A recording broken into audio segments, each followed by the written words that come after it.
তার মানে কি আপনার জীবন ঝুঁকিতে আছে ভবিষ্যতে? অন্তত একদিনে 10টার বেশি নাম্বার থেকে সরাসরি হত্যার হুমকি দেওয়া হয়েছে, ভিন্ন ভিন্ন 10টা নাম্বার থেকে। সেই 10টা নাম্বার সহ শাহবাগ থানায় জিডি করেছি, এরপর থেকে আর এর কোনো ইমপ্রুভমেন্ট পাই নাই। তো এটা আপনারা আবার অনেকে মিডিয়া বলবে যে তাহলে আপনি জিডি করেন নাই কেন, এই জন্য করে রাখা। কিন্তু এই জিডি বা কোনো কিছু আমাদেরকে সুরক্ষা দেবে সেটা আমরা মনে করি না। এবং এই জন্য আমি বলেছি আজকে যদি আমাকে হত্যা করা হয়, যে কোনো মুহূর্তে করা হতে পারে, আমি আমার বন্ধুদেরকে ইনকিলাব কালচারাল সেন্টারে সেদিনকে আমরা সবাই বসে বলেছি যে আল্লাহ যদি আমাকে আগে নিয়ে যায় তারপর তোমাদের করণীয় কি। আমি আমার পরিবার এবং আমার ভাই বন্ধুদেরকে ডেকে বলেছি যে আল্লাহ আমাকে নিয়ে গেলে করণীয় কি হবে।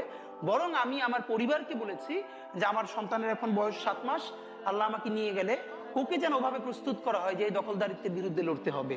আল্লাহ ওকে যদি বড় করে ওর সন্তানও দখলদারিত্বের বিরুদ্ধে লড়বে, এই স্পিরিট যেন ওকে দেওয়া হয়, এটা আমি আমার পরিবারকে বলেছি। সে আছে। আর একটা মজার ব্যাপার হলো যে আমি যখন ইনসাফের লড়াই করি তখন তো সেখানে পরাজয়ের কিছু নেই। আমি বেঁচে থাকলে আমি গাজী হিসেবে লড়বো, আমি মরে গেলে শহীদ হয়ে আল্লাহর কাছে চলে যাব। আর আমাদের এই লড়াই তো হার জিতের কিছু, আমরা জিতের উপরেই আছি। আমাদের জীবন বেঁচে থাকলেও জিত, আমাদের জীবন চলে গেলেও জিত। আপনার একটু হারানোর কিছু ছিল না, সুতরাং লড়াই চলবে।